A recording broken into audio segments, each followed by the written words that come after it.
is the oldest motorcycle brand in continuous production with 115 years of unbroken heritage and counting. Before we start talking about what we have here, which is the Himalayan, we're going to show you a short film that captures this 115 years of heritage. Can we have the film, please?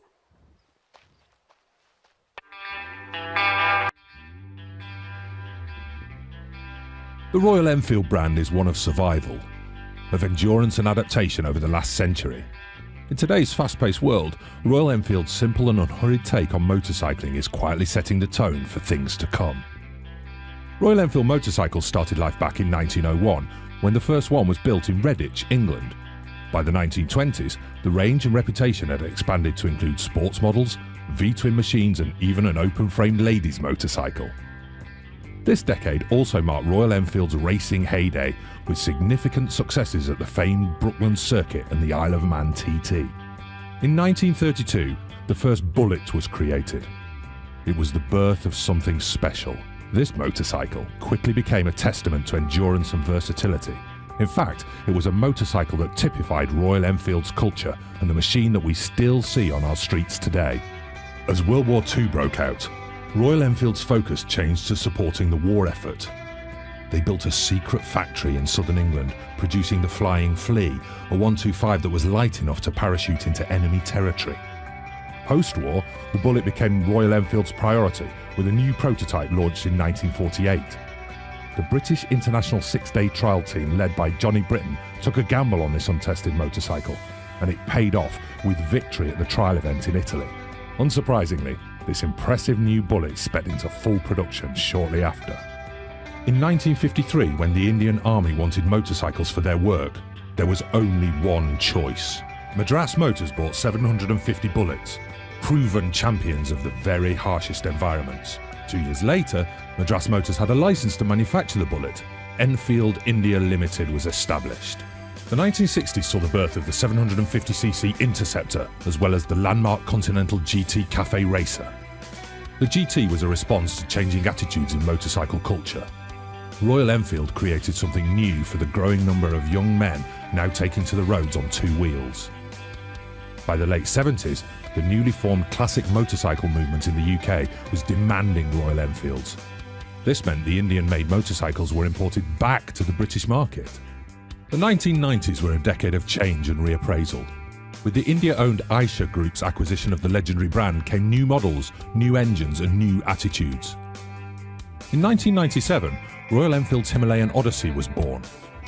40 Royal Enfield motorcycles toured the world's highest motorable pass, setting a precedent for spectacular journeys in some of the world's most difficult and varied terrains. During the first decade of the new century, an international tourist industry developed around these timeless machines. Tour organisers set themselves up to take groups into the Himalayas, across the Rajasthan desert and into the backwaters of Kerala. This meant riding a Royal Enfield in India became a must-do for many motorcycling enthusiasts. In 2005, the Indian factory celebrated 50 years of production, another testament to Royal Enfield's endurance. In November 2009, Royal Enfield launched the Classic with a new unit construction engine which became an instant hit across the world. This quickly became the most important catalyst in propelling the next phase of growth for Royal Enfield.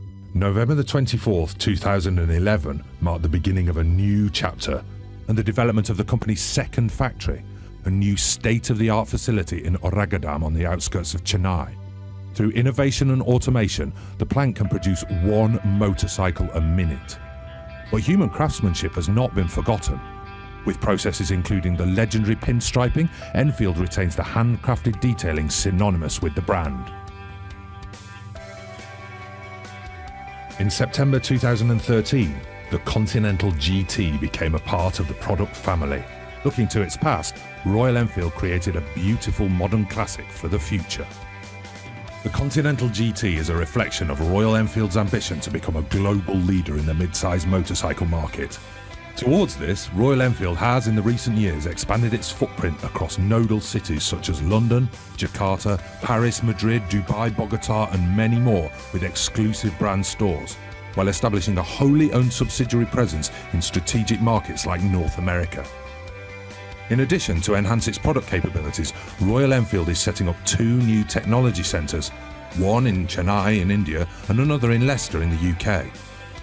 To meet the demands of this new but rapidly growing segment, the brand has made a conscious decision to increase production by approving the development of a third plant in Valum Vadagal in Tamil Nadu, India, which will increase the total annual production capacity to 900,000 motorcycles by 2018. In 2016, by taking all the collective experience and learnings of decades of riding in the Himalayas, Royal Enfield has created a motorcycle that can traverse the terrain the way it's meant to be. Purpose-built for all roads and no roads, the Himalayan has not been designed to dominate its awe-inspiring environment, but to flow in perfect harmony with it. The Himalayan is the start of a new and important chapter for Royal Enfield that brings to life a purer form of adventure motorcycling with this simple, capable, go-anywhere motorcycle.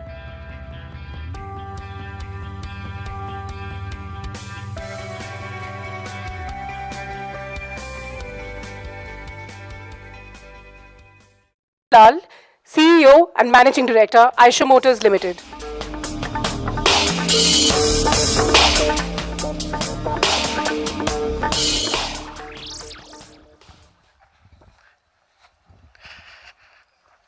Hi everyone, and good morning, and thank you all for coming all the way here today for what's obviously a extremely special occasion for us. We were discussing that and we figured that it's the first time since Aisha has been involved in Royal Enfield that it's a ground up new motorcycle, which you're going to see in a second, in a bit. And yeah, so I'd like to thank you all for coming here. We would have loved to have this up in the Himalayas. Unfortunately, we were told that we can't get all of you there this time, so we thought the next best thing in Delhi is, well, a little bit of the Aravali is here and to get you into an open environment. So we're really happy to have you here and that you guys came from wherever you did and sort of landed up here. So thank you very much for coming. And before I go on to talk about the Himalayan, I'd like to just tell you a little bit about Royal Enfield. And you've heard what we had to say there in the film, but just a little bit more about our thinking process of what really got us here in the first place and how we look at things and how we'd like to look at things in the coming years. Long ago, when 15, 20, 25 years ago, when really there was no leisure motorcycling in India, or very little leisure motorcycling in India, we took a very conscious decision as Royal Enfield that even though the market really didn't exist for middleweight or leisure motorcycles and all of that, we took a very conscious decision that that's where we're going to put all our time, effort, energy and love to creating motorcycles which are good for leisure purposes, and we stuck to it. So in essence, if nothing else, what Royal Enfield is a very singular and focused company. When we do things, we do one thing and hopefully we do it well. As examples, even though we were selling 20 or 30,000 motorcycles a year at that time, we had 3 different engine platforms at one point. Again, less is more has been a mantra, so we sort of narrowed that down. We said, let's do one. We focused on the unit engine, which morphed out of the lean burn and all of that, and we said, let's do one and let's do it really well. Similarly, when we weren't selling too many motorcycles, we said, let's do it ourselves. We sort of started our own stores. Our own stores became a catalyst to the experience that we were able to give to our customers. On the other side, we started our own rides and our own events, of course, along with stuff which is being done by everybody else. But and similarly with the classic motorcycle model, I mean, when the entire market was looking at more modern and newer looking motorcycles, we said, let's take a step back. Let's do something which is really true to our history. And again, it's a very counterintuitive move in our view. And that's really how Royal Enfield has formed over the years. So even now as we go to other markets, we think that there's a lot of headroom in India itself. I mean, after all this we've done and we've grown tremendously over the last 5-6 years, we're still only 5% of the market, less than that. And we think, why can't middleweights be half the market in India? That's, who knows? So we don't, we just want to keep our minds open. We want to keep doing a few things and doing them really well. And we believe similarly now the opportunity in international markets, there's an enormous vacuum really out there to, especially in developing markets where there's a lot of commuter motorcycles but not enough middleweight. So that's the type of opportunity we're working on. But before we go on about that, I'd like to call on stage Rudy. Rudy has joined us now over a year ago, so I can't call him new anymore. Rudy, can you come and tell us a little bit about what we're planning in India and internationally, our thought process? Thank you. Thanks a lot. Hello, everyone. Thank you for coming. Siddharth has already talked about our journey and reflected on, the whole journey of how and why we are here.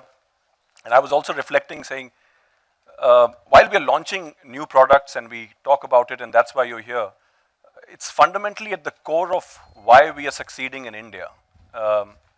If we pull back a little bit, the fact of the matter is that for decades and decades in India, Royal Enfield has, over a period of time, by design, by default, earned the love and respect of India. It's been the definitive choice to ride.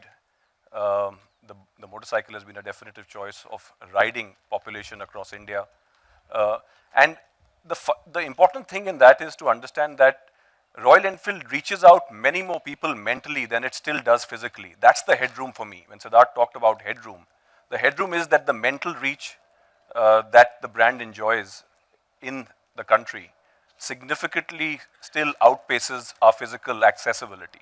And in many ways, what that means is our aspiration in the minds of people is still much higher than the access that has been provided in the last few years with our new retail presence, new formats that have come out. Today you go, you'll see not only dealerships, exclusive 500 dealerships across India, but also the fact that we are opening up new type of formats.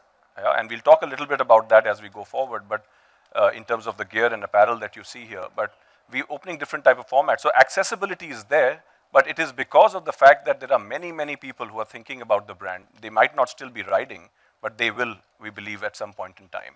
And that's something that we hold very dear to us. That's the reason why all our products, even if you see the range getting expanded, our core purpose of getting more people to ride is at the heart of what we are doing. And Sachin and team who are somewhere here, and you will see him shortly, the rides and community ecosystem that has been built for Royal Enfield is something that we want to do, not just through our products, which you are going to see, one aspect of that today, but also through expanding the experience through our rides and community team and other experiences that we can do in store and in use. Getting a non-user of motorcycles or a non-rider to ride and ride more is really our passion. That's really at the heart of what we are doing. Everything else falls out of that. The same approach is what we want to do internationally as well. As we go forward, we want to focus on believing that the same ecosystem can be created internationally. That opportunity exists in markets like Southeast Asia, like Latin America, and many other markets as well. But our approach is going to be slightly different. It's not about saying we will go across the world and across countries. We call it the city approach, where we are trying to build an ecosystem which is an intact ecosystem of rides, service, spares, and sales, so that you create that pull in cities, and then the rest will follow. That's really our approach internationally. We've already started doing that. We've launched a store in Jakarta, we've launched a store in Paris, Madrid, and in London, 2 stores in London, and so on and so forth.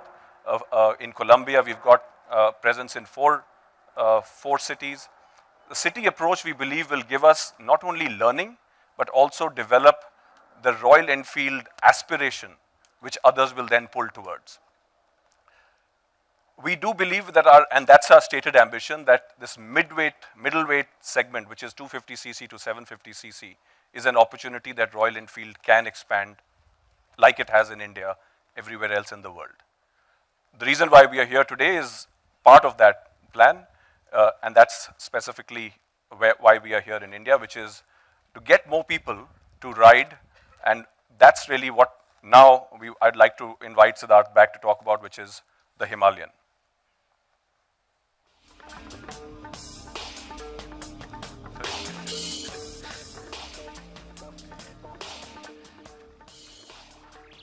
So yeah, onto the motorcycle. The context, of course, is the Himalayas, and Google told me this morning that it's over 1 million square kilometers, the Himalayas, and that's a lot of territory, and I don't think, so the point really is that we're at the very tip of really exploring and really discovering, and it is the most gorgeous landscape. All of you've been there, and especially further beyond, it's the most mind-blowing landscape and even the most difficult landscape in many ways to traverse. And of course, that's the context of our entire thinking of how we can do a little bit of justice to that kind of landscape. And of course, for Royal Enfield, the Himalayas have been very important. So ever since Royal Enfield started in India, it was the first idea was, of course, for the army. So the army imported the motorcycles, and the basic idea was to do the tough terrain. So the Bullet on day one was deployed in the Himalayas, when there was a lot of tension in those regions, and that's when it came into its own. That's when Royal Enfield first got the aura of being a motorcycle for those kind of terrains, and that helped in adventurers and all of us afterwards who took to the mountains on our Royal Enfields. That helped all of us in believing that we could do it, and we did, and we've been riding our Royal Enfields for decades up in the Himalayas, and the army started that in some sense. But the way we look at it is that's only the start, and the region that we love so much, the lands that we call our spiritual home, really, the idea was that we should build a motorcycle which was ground up, meant for the Himalayas. And when we say ground up, this time round, we really do mean ground up. There's no compromises. We started with an absolute clean sheet of paper. Not one pin has been borrowed from our parts bin or anyone's parts bin for that matter. We said, let's do real justice to it. So no half measures, no compromises. We've been working at it in the order of 5 years. And we wanted this motorcycle to be absolutely purpose-built for the occasion. Purpose-built, but not extreme. So, well, we hope we've done it. But before we get into the motorcycle, I want to show you a video that we've created on the Himalayan and the making of the Himalayan. So here we go.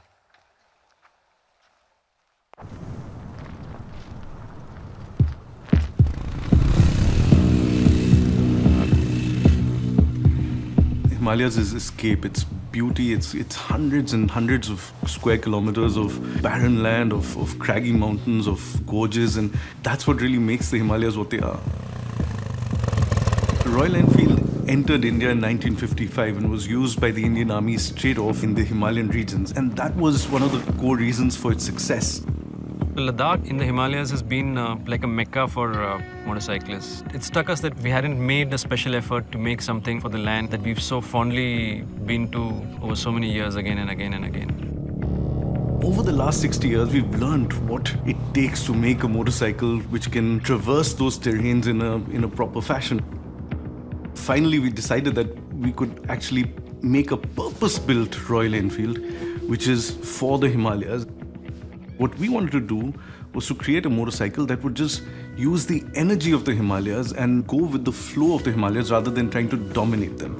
And that was the entire starting point of our thinking for the Himalayan.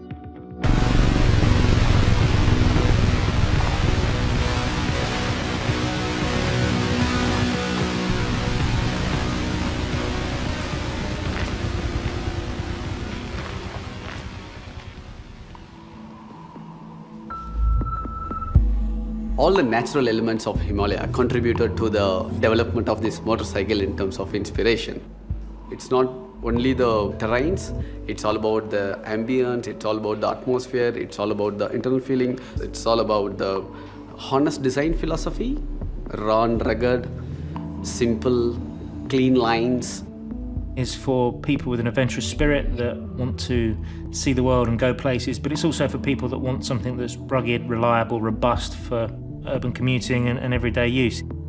So the new Himalayan is our first all-terrain, go-anywhere, purpose-designed motorcycle. The LS 410 stands for long stroke 410, and the long stroke is the Royal Enfield DNA.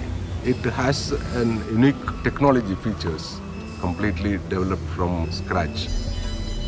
It will give you a longer service life periods, longer maintainability period. The counterbalancer helps in reducing the vibrations and also gives a very smoother ride. When you move into a off-road terrain conditions, the low end torque helps you to move through obstacles in a better way.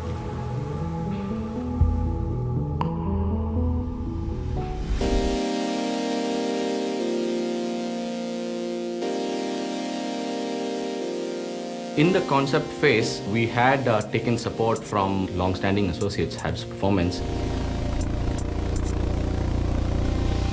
During this test program, we built a mule bike which was highly adjustable. The first thing we did was lay out the motorcycle geometry, so it's getting an idea of the wheel sizes, the amount of suspension travel you want, the ground clearance that you're looking to achieve. From that, you can then position the engine in the best place to keep the wheelbase as tight as possible and keep the centre of gravity as low as possible. This bike's the first Royal Enfield to have monoshock suspension with linkage.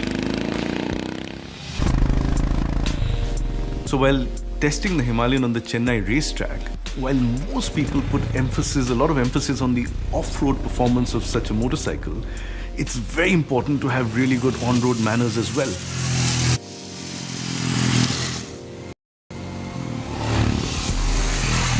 When it came to off-road capability, we did go to India's finest motorcycle rider, CS Santosh, and loop the feedback back into the product.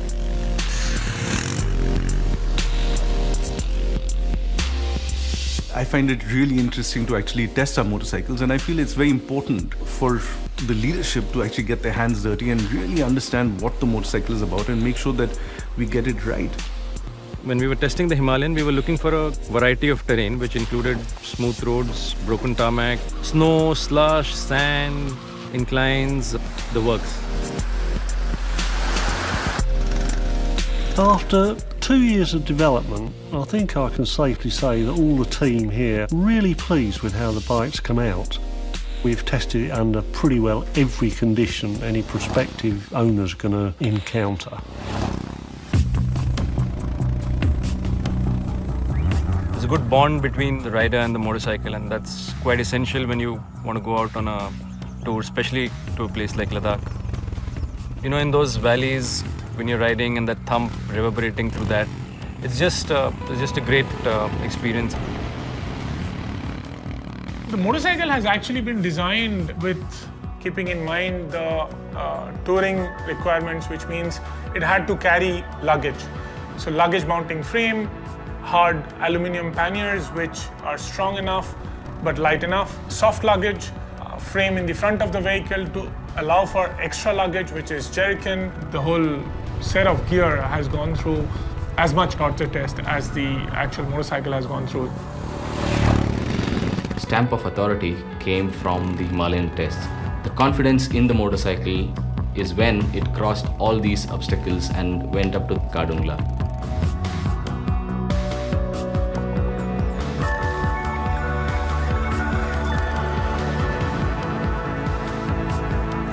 I feel we've really accomplished what we had wanted to, which is to build a motorcycle that was purpose-built to take on the Himalayas. In the Himalayan, we've created a bike that is as comfortable off-road as it is in the city, giving the opportunity to go anywhere and really enjoy any environment or terrain. A lot of the things which will help you in adventure touring will actually help you in your daily commute. Suspension travel will help you make your ride plush. Road tires will ensure that you have the kind of grip when you need it, and the maneuverability which will go over rocks will also help you through traffic. People are now starting to go out a bit more. They want to explore, they want to see more, they want to get out of this rut of your daily office life and screens in front of you and living in a nearly artificial world, and they want to actually explore and go out and be free and be singular in their approach. The idea is eventually to find an equilibrium between man, machine and terrain, and I believe we do that with the Himalayan. We know that there are places in our backyards which we never really venture out to. A bike like the Himalayan is quite an apt tool to discover the world around you which you see and you're curious about but you've always ignored.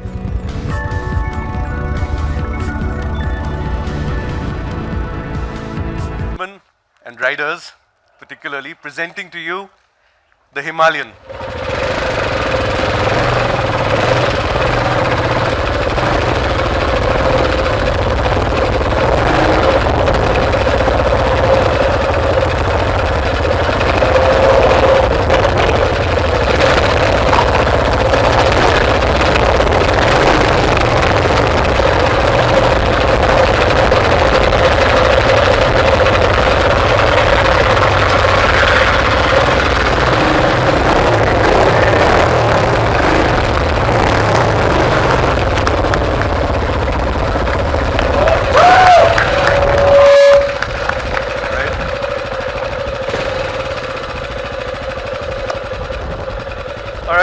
So we're good for a few photos now, and then we can tell you a bit about the Himalayan after that.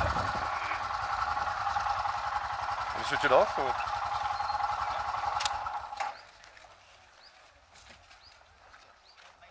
Or should we bring them a bit closer?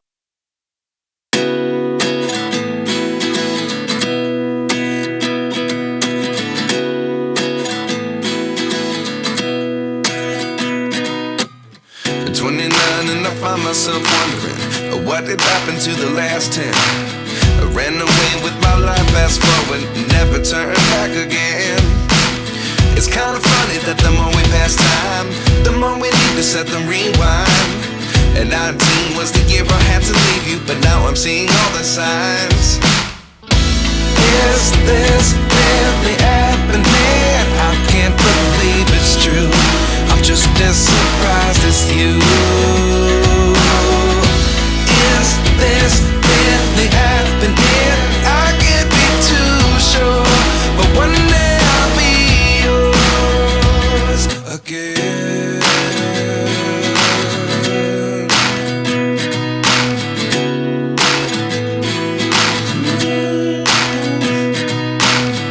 Life lessons come one in a dozen. The other 11 get something from nothing. I sit here looking for an answer. Maybe the biggest question was in the last chapter. You gave me the soul I have today. Without you I never could have moved away. But now I see what you teach. I do. Have more of this later whenever we can.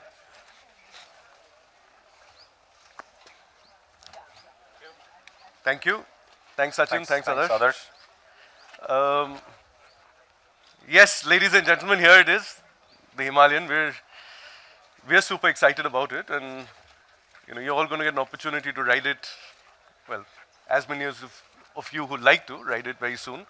But here it is in its flesh and blood and steel. So essentially, the Himalayan is a ground-up new motorcycle. So it was very important for us that we get an opportunity to write the specifications from scratch. And of course, the overall agenda was to do a motorcycle that does on-road as well as it does off-road, that does all sorts of different conditions, cross-country conditions, but it isn't extreme, so you can actually use it in a variety of conditions. And the important part, obviously, of that, and the first part, I think the first part that we put a lot of time and energy and attention onto was actually the chassis.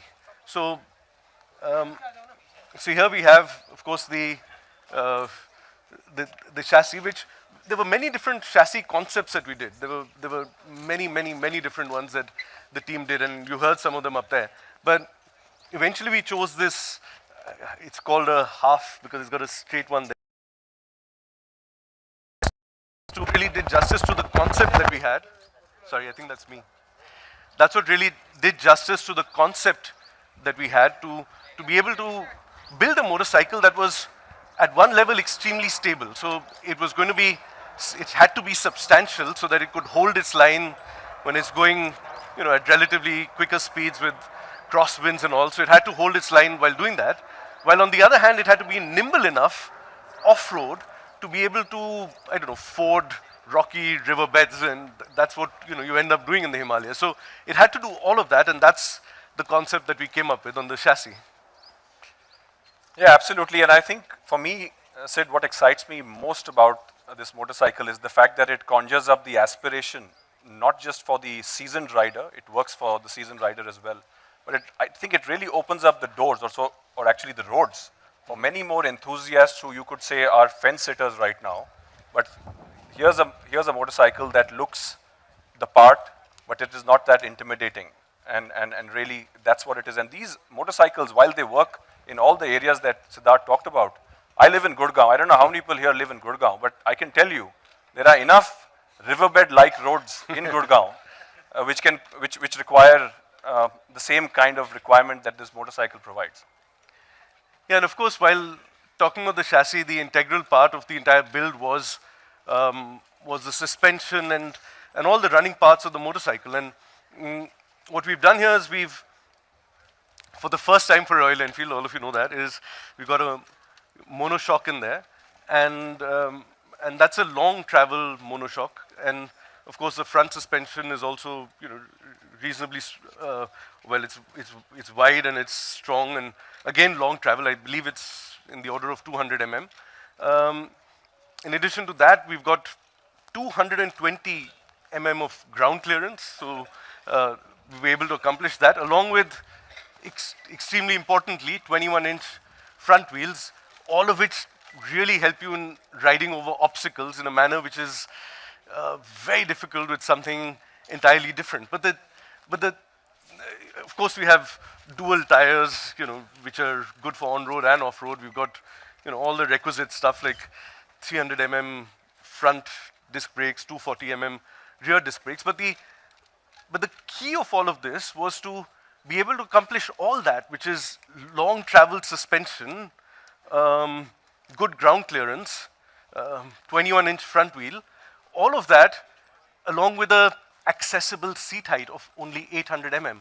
So a lot of the engineering went into figuring that part out, because we figured that in India we can't compromise on that. We can't have an 850 mm seat height, and you're not going to have people riding on it. So here's Rudy with both feet planted on the ground, and it's got all the suspension travel, all the ground clearance that you require, and that's the real difference that we wanted to bring into this. So a lot of the technical jugglery went into sort of figuring out the linkages and all of that to make it compact enough, yet the seat height accessible enough for regular Indians who will really feel uncomfortable if it was a couple of inches higher. So that's the secret sauce, if you may, of this motorcycle as far as we're concerned on the chassis and suspension side.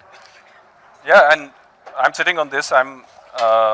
And the fact of the matter is that what's working for me is the ergonomic sync that the foot pegs and the upright stance and all of that provides.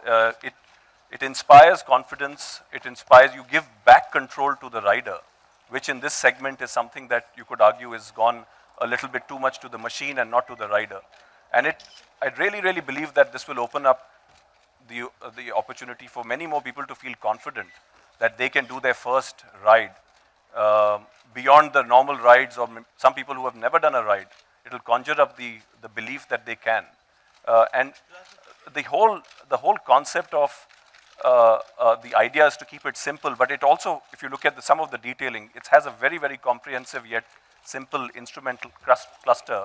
You have a compass, it tells you the travel time, the trip distance, service intervals, and so on and so forth. So simple, but very comprehensive use of space in the cluster as well.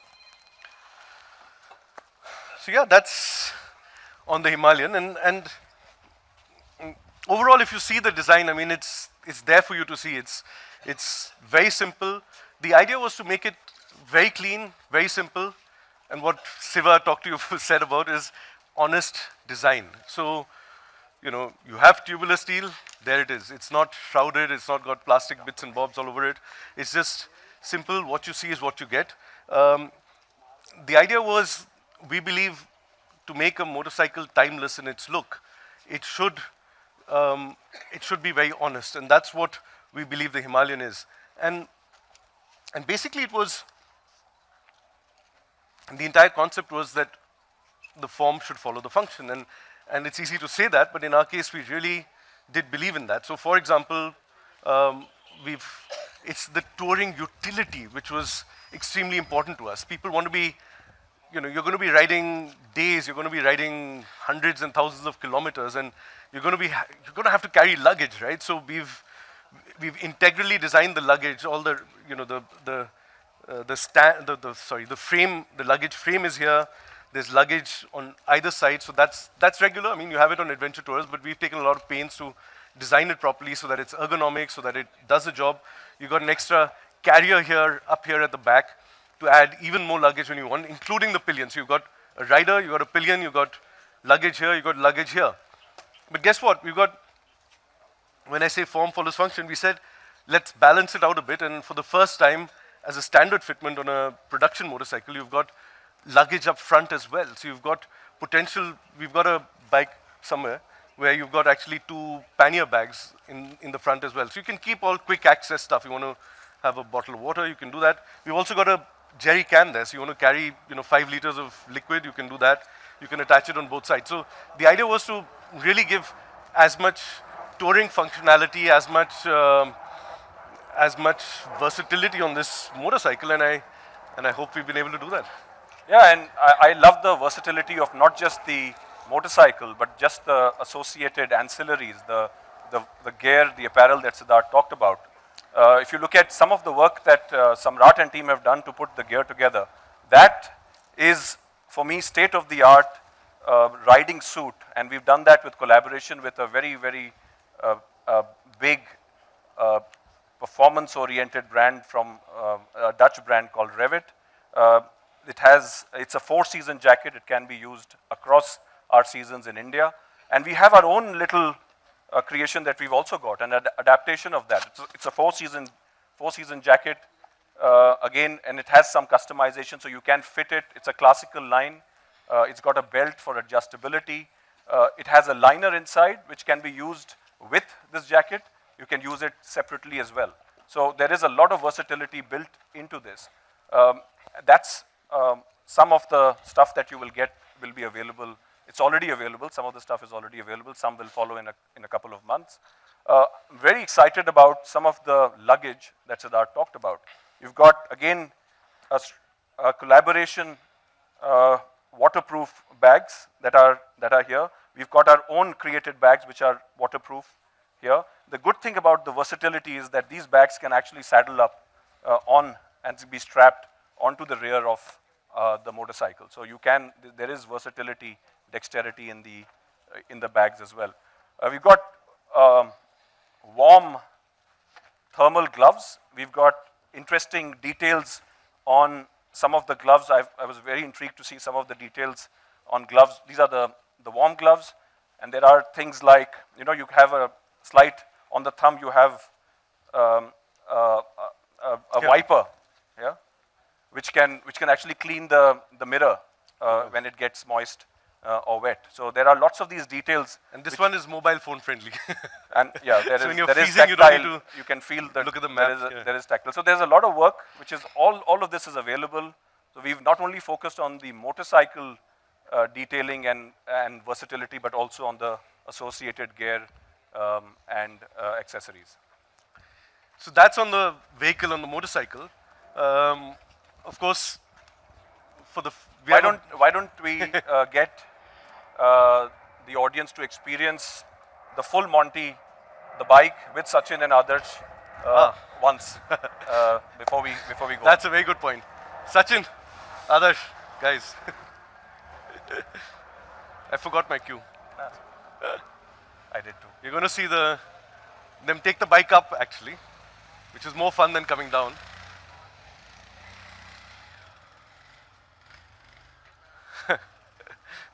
Thanks.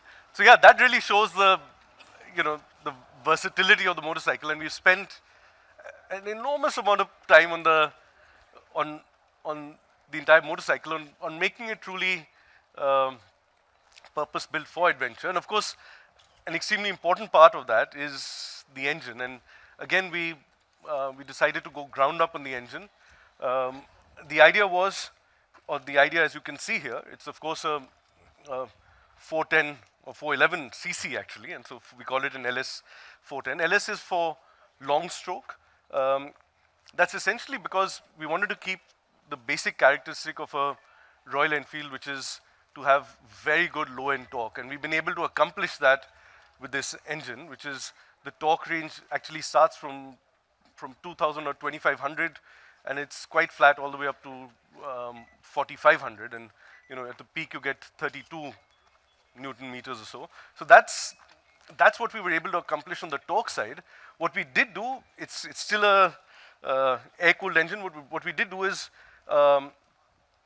put overhead cam onto this so that we could extend the usable power band to 6.5 in this case, 1000 RPM. So it goes beyond. So you actually have a much wider band of power to play with, and that's what we were able to do with this engine.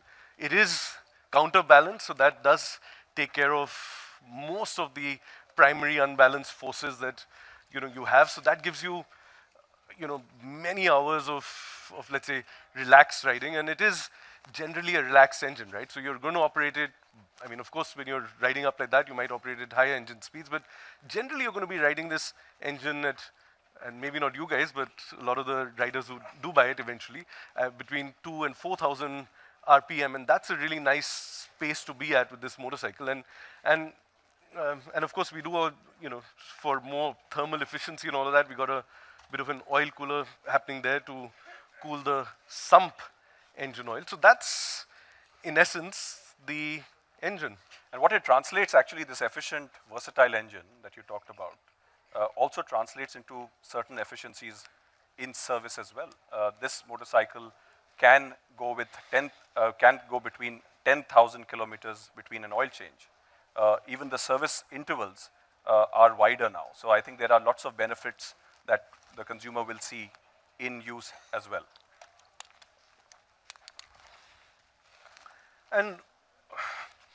And for us, we started the development process extremely early on, because, of course, we've told you about the parts, but we wanted this motorcycle to be much more than just a sum of its parts. The most important thing is that it has to work well as a motorcycle. So we've gone through an enormous development phase, where we've fine-tuned the geometry tremendously, the suspension, the travel, the stiffness of the springs, even minor adjustments to the wheelbase, to the rake angle. We've done tremendous amount of development, and I'm talking about now in the order of 2 years plus ago. So we're talking about, where are we, in 2016, we're talking about late 2013, early 2014 is where a lot of this geometry work was done in order to just get the right balance of the motorcycle to make it really work as a whole. And then we had all that time, 2 years, while the parts were being developed. And this bike has been developed for a while now. It's been productionized for a while. The only thing is we've been putting it through its tests. So we've spared no time and expense in testing this motorcycle. We've gone 2 years and lakhs of kilometers on road, off road, on race tracks, on torture tracks. We've done an enormous amount of rig testing on this motorcycle as a full motorcycle, in parts, every single thing. So we've done aggregates and in all sorts of conditions, in cold, hot, sandy, dusty. So we've really covered every single opportunity that we think this motorcycle can go through, and a lot more. And we've put all that information back into the design, into the manufacturing, and we're really confident we've got an excellent motorcycle here. Yeah, and I think what's very interesting and exciting also, and I think it's interesting to know, is that our service teams were not just part of the later stage of the development. They were absolutely part of the development, product development, right from the beginning. And that really helps. How it helps really for us is that it makes the training and briefing now much easier. So there is a readiness in the service side of things, and there is an ease which has been built into the program because they've been involved in the project from the development stage itself. Yeah, so there we have it. This is the Himalayan, and that's what we had to say about it. It's purpose built for the Himalayas. So really, it's a ground up exercise. We made sure that we had no compromises on it. It's built for extreme versatility, and it is really designed to be your only motorcycle. Yeah, so there we have it, the Himalayan. Thank you all very much. Thank you for coming here. And we got questions.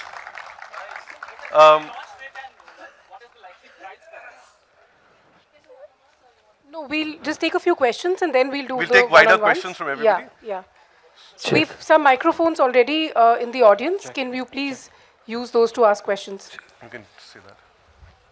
Right here, 1 second. Right here doesn't help, sorry. Okay. Yeah. Hi, Karthik here. Just a Karthik. quick question regarding Royal Enfield as a brand, and your new store is really swanky. Traditionally, Royal Enfield customers haven't been, let's say, swanky, you know. It's not swanky, huh? I think It's just they're really, nice. They're very nice. Maybe Very not- nice, which is nice. Yeah, it is nice. Maybe Yeah. take some getting used to.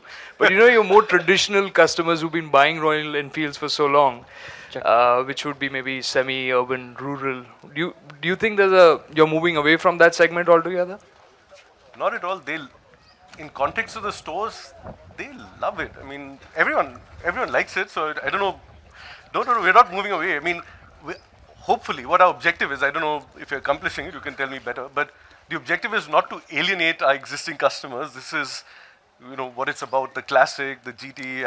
I don't think that's alienating anybody. And I think just to build on that, But it is adding more, getting newer people in, opening out newer segments. This doesn't exist in India, so yeah. see, firstly, our core user base cannot be cut into a demographic or a geographic divide, right? So it's a unifier brand. It cuts across people. Those conversations that unify people is what we want to have in these stores. We want it to be a place for conversation and then transaction and not the other way around. That's really the purpose behind making it amenable to an experience rather than just transaction. That's what we're trying to do. So our core is being brought to life in our stores, which you could say earlier was not very well indexed. We are just trying to make sure that it does happen now. That's really been our objective. And when would the commercial launch be of the product? Yeah, we are launching. Our price announcement is going to happen mid-March, and then after that we will be making it available at all dealerships in March. Thank you. Thanks. In March. Pricing also in March. Mid-March. We don't break out a development cost of a particular motorcycle as a policy in ISO Motors. We've said last year we've spent a gross capex of in the order of 500 crores, which includes manufacturing, those lovely stores, and product development, all of that. So all of that put together is 500 crores. Any other questions? Aspi? There's All right. There's one here. Aspi there? Yeah. Thank you. Thank you. Well, ride it first and then say that. Finally, an overhead cam engine from Royal Enfield. So good to see that. And we look forward to riding it now. Yeah, I look forward to you riding it as well. One more, Vidisha, right here. Yeah. Up there? Excuse me, yeah, Michael please. Gonsalves. Hi, Michael. Hi. That just wanted to check what is the, if you can share the investment in developing this. You took about 5 years, you mentioned, and what is the market size for this kind of bikes and you want to create a segment of its own? What kind of competitions do you see in the market? And going forward, the sales, I mean, how is this going to increase to your portfolio? Also will be for There's exports. a lot of questions I can't remember. Okay. First was an investment. We just discussed, we don't break out individual investment numbers. So while the development we said has been sort of brewing for 5 years, in the last 3.5 years or so, we've been actually putting real money behind it. On the opportunity and the see again, it's we must understand. We can talk numbers on motorcycles versus we can talk about the numbers on the number of people who are already going and riding. The fact of the matter is that there is a huge shift that we already know is happening, which is of more people with whatever they have riding, right? Whether it's into the Himalayas or doing shorter rides. We are creating a purpose-built motorcycle which allows them and nudges them to do that more often, allowing a fence sitter who's thinking about it but hasn't done it till now to do it for the first time. Yet being versatile enough to be fitting in his day-to-day or her day-to-day requirement as well.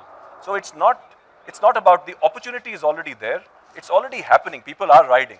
We are nudging people with a more purpose-built product, which will encourage them to do it more often or do it for the first time. Yeah, and honestly, to add to that point, what Rudit said earlier, because part of the design brief, and I hope what we've been able to accomplish is, like we sat on it, it's not very intimidating, it's not very high, and it's also designed to be only motorcycle. So because of that aspect of it, we believe we can open up the market a lot more, because if it was only for off-road and you keep it in the garage all the time and you're only using it for your adventure riding, we're not going to be able to sell so many. So because it's, you can use it for everyday use as well, that's what hopefully will give it a broader market. So would you like to, just a last question, would you like to talk about the segment that you're creating with this kind of thing, the existing and new going forward? What could be the volume for this? I'm sure you've done some research on this, your market research, and what kind of... market research doesn't tell you all this, really, honestly. So the existing, and then you're pulling up... Honestly, it's impossible to tell, so therefore we're not even killing ourselves about what it could be, because the market as such doesn't exist. There are similar markets, maybe, or slightly different ones. So really we're taking a shot here.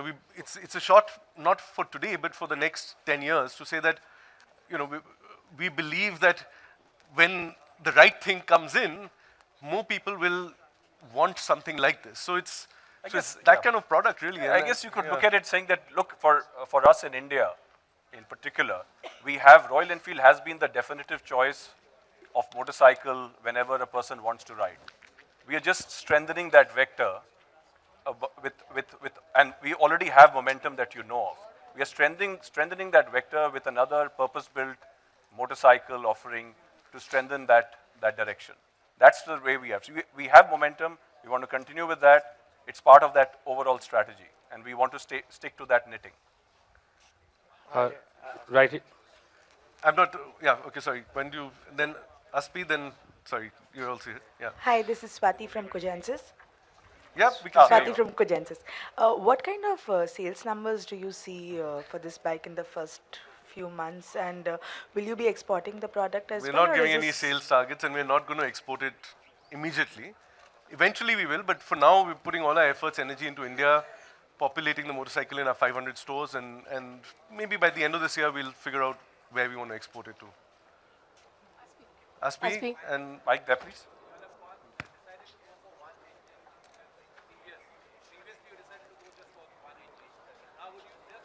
Get it from him. Not as of now. So this is right now only for this, and things will evolve over time, but we're not taking any definitive decisions. We're getting this out in the market, and then we'll see what happens later. How soon will we see this engine in the Continental GT? We don't have a plan right now. I'm not telling you about future products right now. Yeah? Focus on this. Any more questions? We have one right here. Sorry. Yeah. Hi, I'm Yatharth from Carblog India. Hi. First of all, congratulations for bringing in this new bike. So, like in terms of technology, the Himalayan is a leap ahead for RE. So do we see some of these technologies, or maybe a derivative of this engine, trickling down to other products? Or would you rather play old school and retain the old world charm of your existing lineup? Now we have a new parts bit. Just kidding. Obviously, we learn, and we've got a lot of learning from this, and how we take it back and forth. That's part of the development process. But what you'll end up seeing is only, I think, if we go with the past, it's only 1/10 of what all these guys conjure up in the back end. So yeah, we'll do all of that, but you may not see it in the market because it didn't work either for a motorcycle or commercially or technically. So, that's part of the fun and development process. I can't tell you what exactly we're going to do after this right now. There's a question there as well. Yeah. Hi Siddharth, Hitesh this side. Any plans to have a bigger motor in this chassis frame? Not as of now at all. All right. The reason I asked this question is like this frame looks really good for people who are interested in raids and other rallies.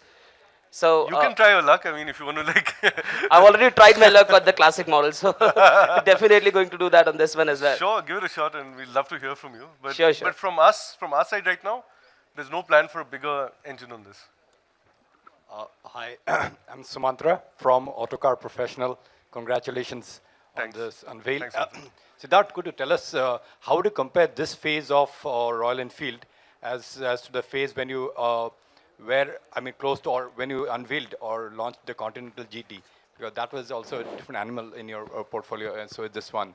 So how do these two phases compare in the overall scheme of things?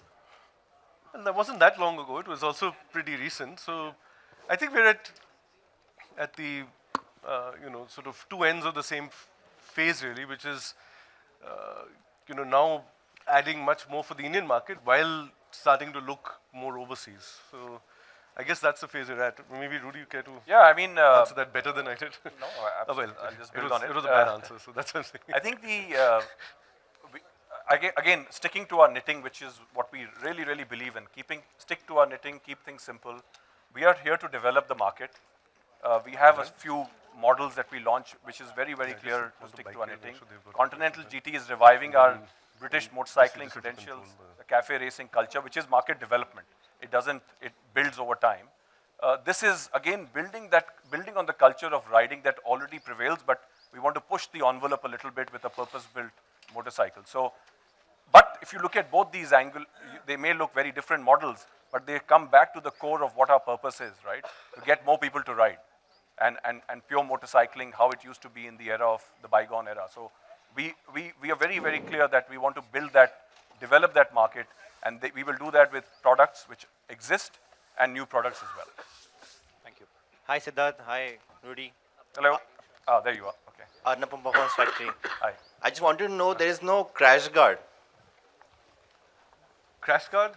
The front. There's an engine sort of guard here. Okay. Do you see that? It's not here, but it's here. Yeah, it's on this one. Okay. Is that what you're talking about? Yeah. But I mean, you can have more accessories. You can add whatever you want on it. There's place to add stuff. But that's a very neat little one which we just sort of got going. It's innocuous, hides in, saves your engine if you fall. It's very amenable to accessorizing and customizing, so that will happen. Thank you. Thank you. So we can take one more question if we have, and then. Yeah. Hi, Siddharth. Okay. This is sari guard though. Just want to know, you were developing 2 engine platforms. So is this one of those, one of the platforms? Absolutely. That's number one. So the next one would come next year, right? Next year, yeah. You wait for something new next year, for sure. Thanks. Okay, we are now going to be doing the photo opportunity. So can we have Siddharth and Rudy here? Can we get rid of this stuff now, or we just keep it on? Okay. So first you stand here, both of you, then you'll have to straddle. All right.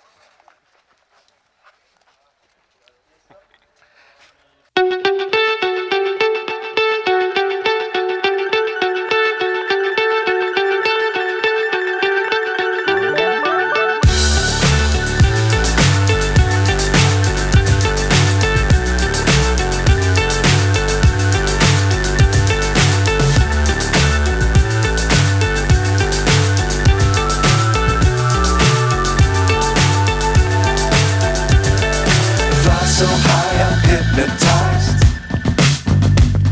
What's up is down, what's left is right. Chasing stars and holding you. I can't see the end, but we'll see it through.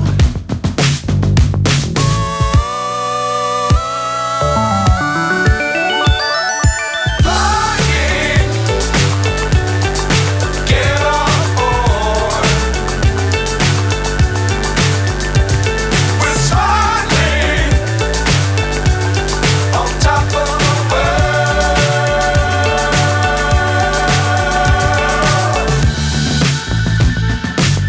Dangerous times, don't fly too high. Be sure to keep the ground in sight. I think a few of you had requested.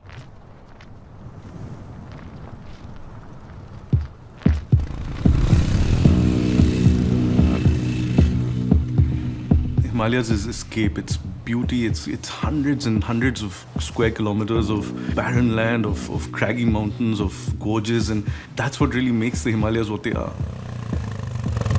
Royal Enfield entered India in 1955 and was used by the Indian Army straight off in the Himalayan regions, and that was one of the core reasons for its success.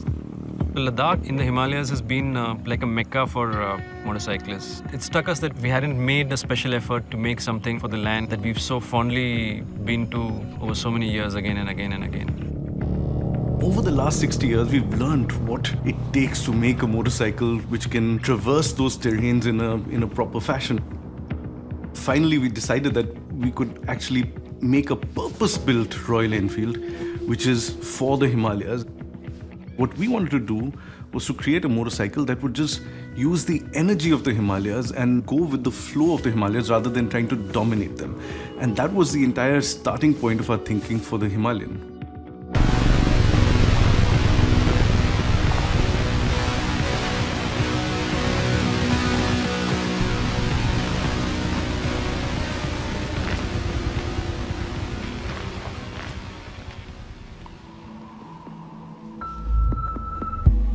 All the natural elements of Himalaya contributed to the development of this motorcycle in terms of inspiration.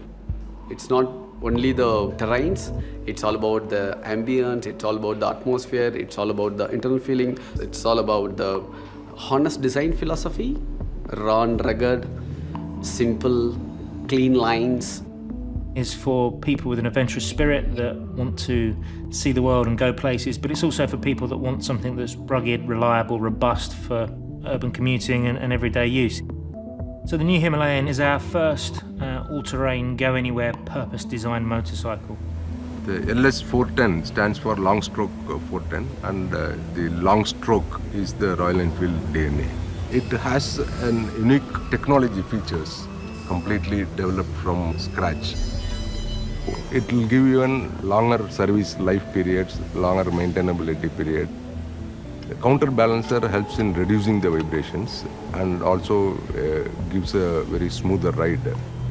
When you move into a off-road terrain conditions, the low end torque helps you to move through obstacles in a better way.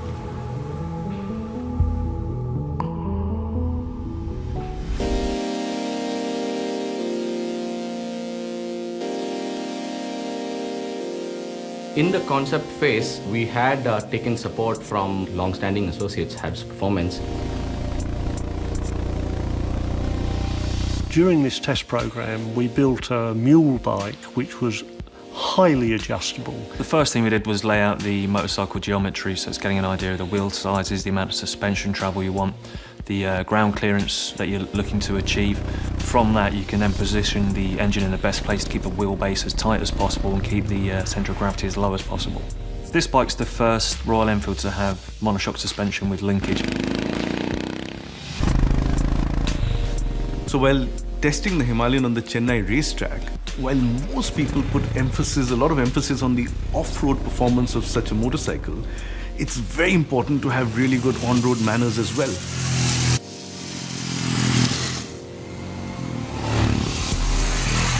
When it came to off-road capability, we did go to India's finest motorcycle rider, CS Santosh, and loop the feedback back into the product.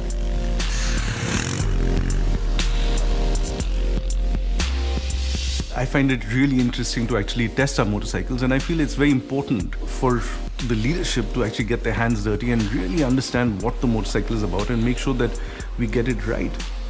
When we were testing the Himalayan, we were looking for a variety of terrain which included smooth roads, broken tarmac, snow, slush, sand, inclines, the works. After 2 years of development, I think I can safely say that all the team here are really pleased with how the It's counter.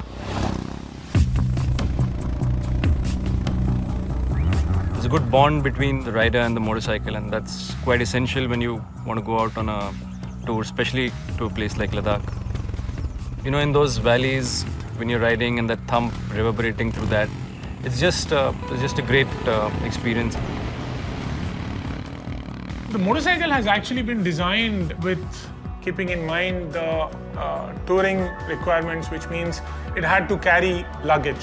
So luggage mounting frame, hard aluminum panniers which are strong enough but light enough, soft luggage, frame in the front of the vehicle to allow for extra luggage, which is jerrycan. The whole set of gear has gone through as much torture test as the actual motorcycle has gone through.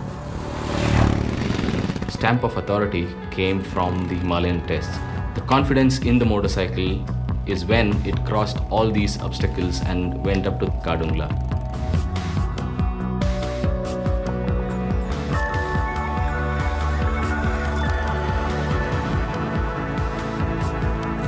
I feel we've really accomplished what we had wanted to, which is to build a motorcycle that was purpose-built to take on the Himalayas. In the Himalayan, we've created a bike that is as comfortable off-road as it is in the city, giving the opportunity to go anywhere and really enjoy any environment or terrain. A lot of the things which will help you in adventure touring will actually help you in your daily commute. Suspension travel will help you make your ride plush. Road tires will ensure that you have the kind of grip when you need it, and the maneuverability which will go over rocks will also help you through traffic. People are now starting to go out a bit more. They want to explore, they want to see more, they want to get out of this rut of your daily office life and screens in front of you and living in a nearly artificial world, and they want to actually explore and go out and be free and be singular in their approach. The idea is eventually to find an equilibrium between man, machine and terrain, and I believe we do that with the Himalayan. We know that there are places in our backyards which we never really venture out to. A bike like the Himalayan is quite an apt tool to discover the world around you which you see and you're curious about but you've always ignored.